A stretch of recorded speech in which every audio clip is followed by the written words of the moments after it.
all shed common threads, in that we gravitated here to challenge convention we've been fed by cultures that treat creatures like machines. And if you buy that shit, then how long till it's me who serves as your commodity through institutionalized violence and oppression of workers, women raped by sexism? And do you still insist on feigning indignant to reason, collective self-interest? I'll call you on your shit, please call me on mine.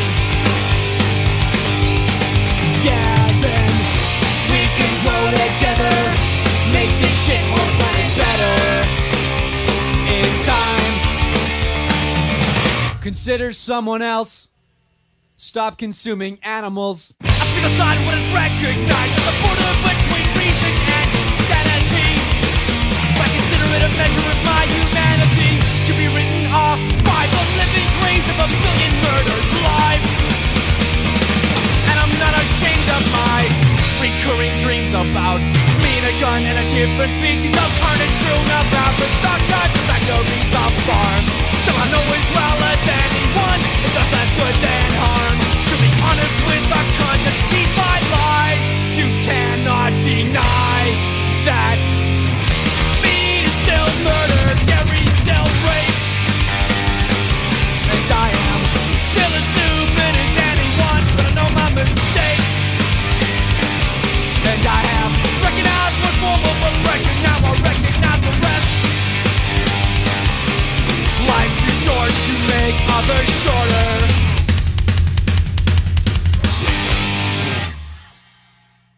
I'd like to actively encourage the toughest man as hard as he can with this, my song. And bring your stupid friends along.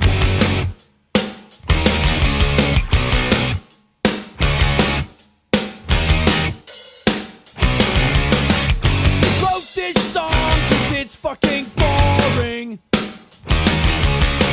to keep spelling out the word that you keep ignoring. And your macho shit won't faze me now. It just makes us laugh. Dr. Cash for Chester, take a bow.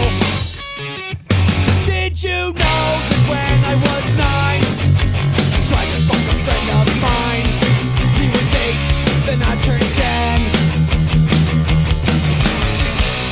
14 years later it happened again with another friend.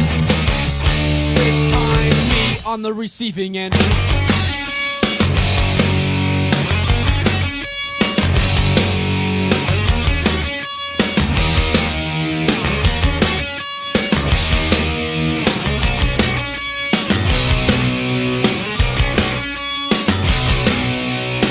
All the fists in the world can't save you now. You dance to this, you drink to me. My sexuality, with your hands down my pants by transitive property. They called here to tell me that you're finally dying through a veil of childish cries. Southern Manitoba, prairies pulling at the pant leg of your bad disguise. So why were you so anchorless? A boat abandoned in some backyard. Anchorless, small town that you lived and died in. Got an armchair from your family home. Got your PG Woodhouse novels and your telephone.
function quite the same.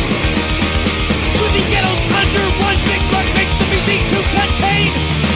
So the upper middle class can sleep. Convince themselves that trickle down will solve this poverty.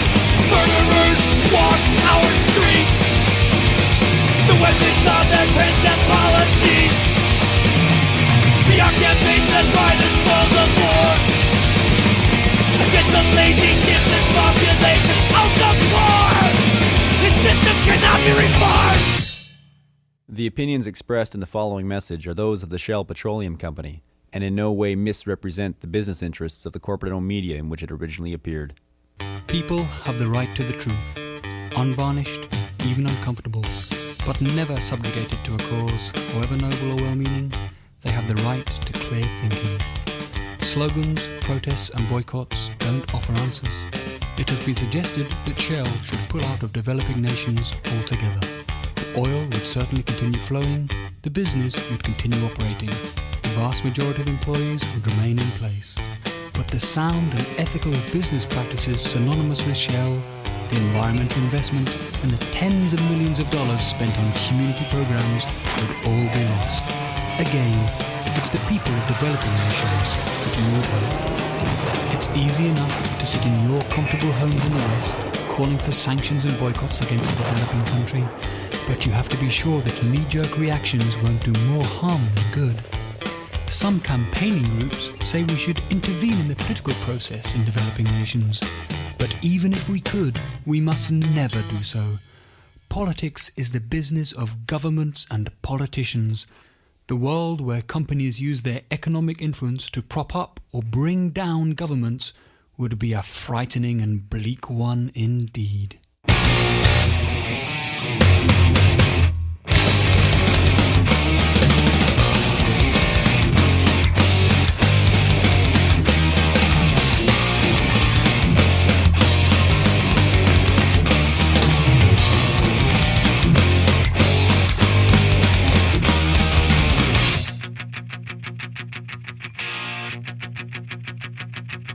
Publicly subsidized, privately profitable, the anthem of the upper tier, puppeteer, untouchable. Focus a moment, not in approval. Bury our heads in the barcodes of these neo-colonials. A former nemesis, the romance of the nation state. Numbers and race are for a new manpower, concentrate. Try again, but now we're confused. What is class war? This is class war, yes, this is class war.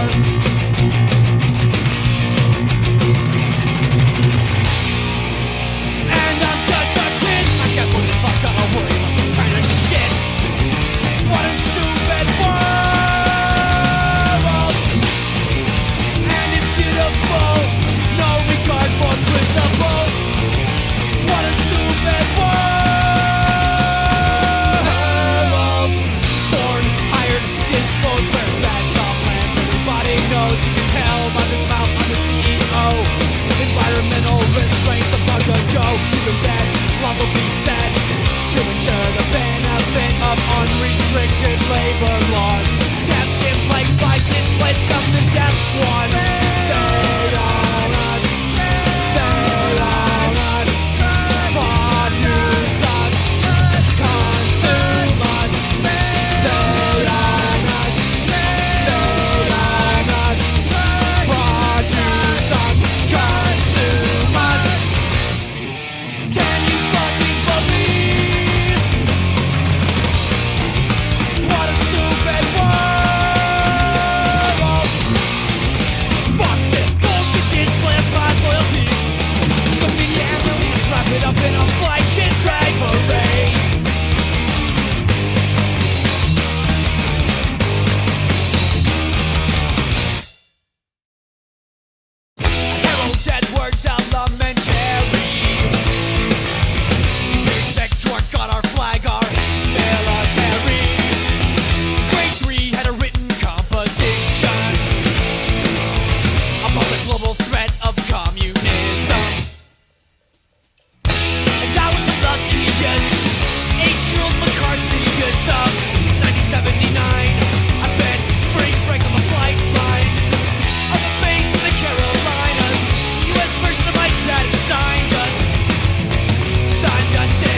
but I don't wanna catalyze, synthesize the second final solution.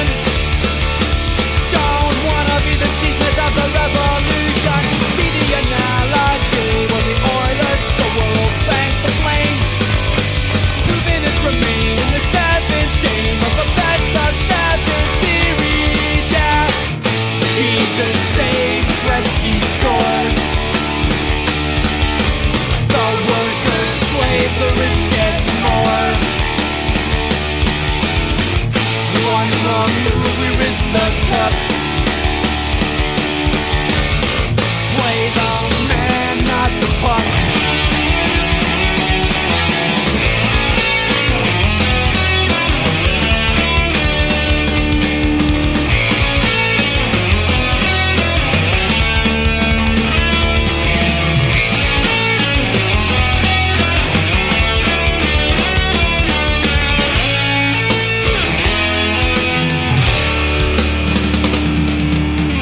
Why don't we plant a mechanic virus and erase the memory of machines that maintain this capitalist dynasty?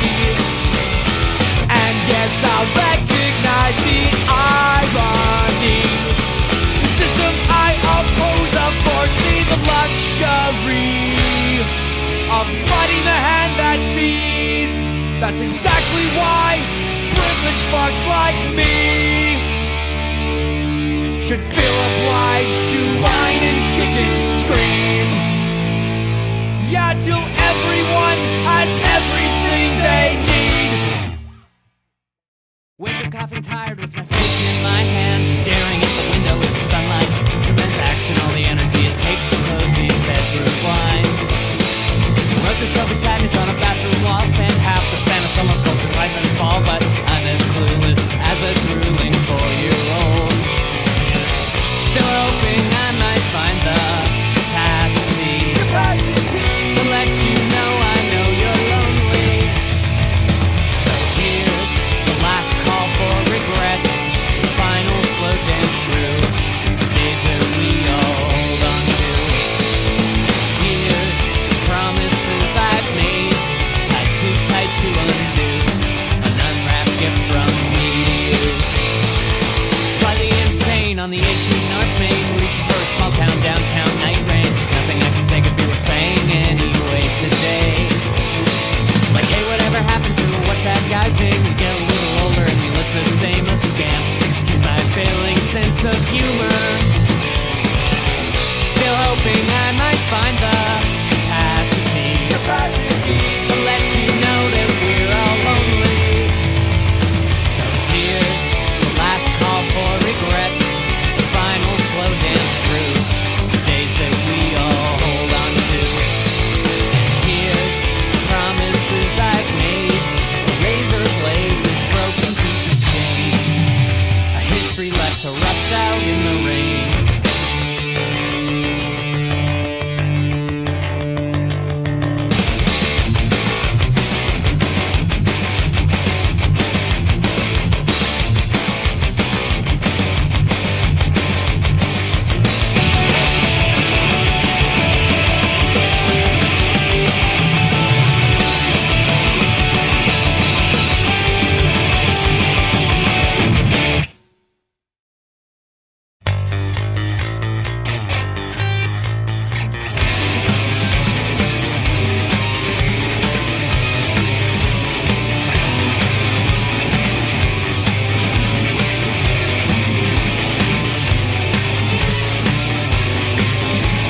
Swastikas and clan robes, sexist, racist, homophobes, Aryan nations and hammer skins. You can wear my nuts on your Nazi chins. I love a man in uniform.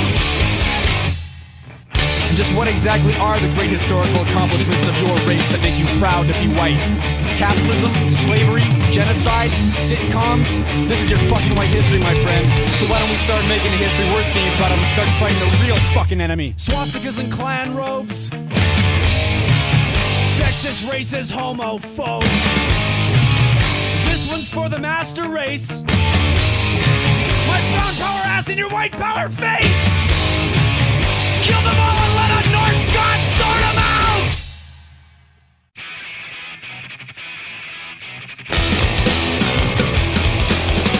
At the turning point in history, some fuckface recognized that knowledge tends to democratize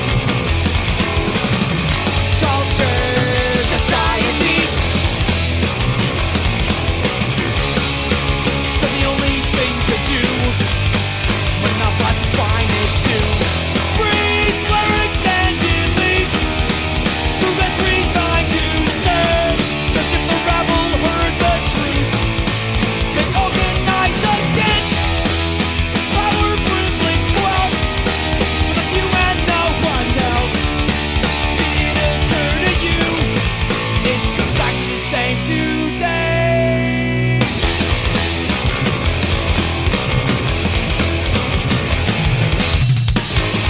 So if our schools won't teach us, we'll teach ourselves to analyze and understand the systems of thought control and share it with each other, never swayed by brass rings or by penalties. I'll promise you, you promise me not to sell each other out to murderers, to thieves. We manufactured our delusion, but you and me participate meaningfully in the process of running our own lives. You can vote however the fuck you want, but power's the calls of the shots. And believe it or not, even if democracy broke loose, they'll just make the economy scream. So we vote responsibly.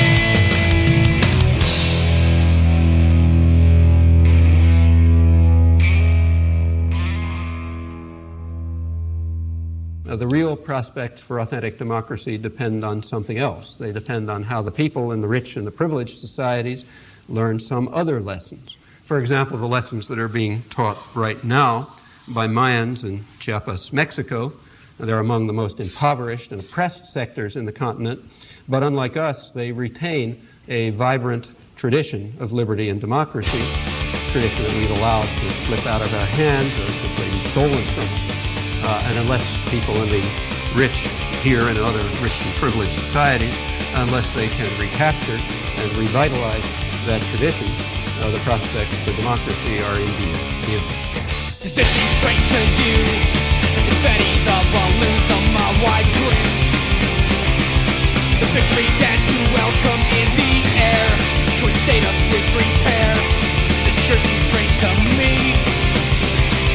They're acting like they won the lottery. But shouldn't they feel terror?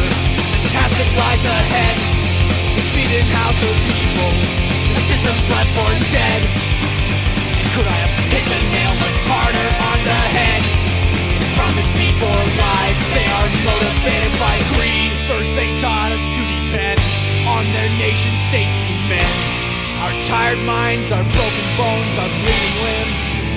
Now they sold up all the splits and contracted out the tourniquets. And if we jump through hoops, then we might just survive. Is this what we deserve? From the palace floors to fight amongst ourselves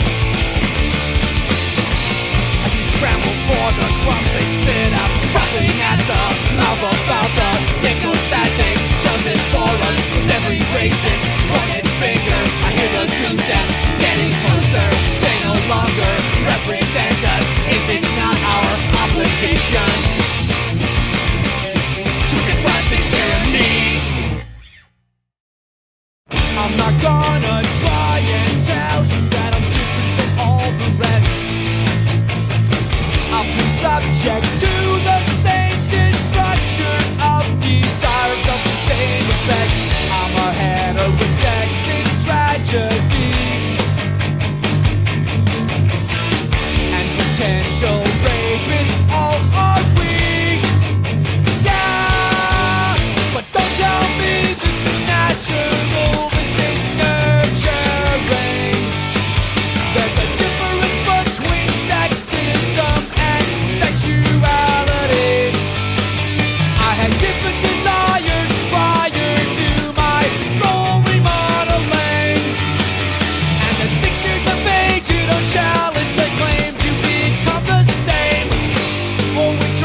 defend them. I fought against their further attempts to convince a kid that birthright can bestow the power to yield the subordination of women. And do you know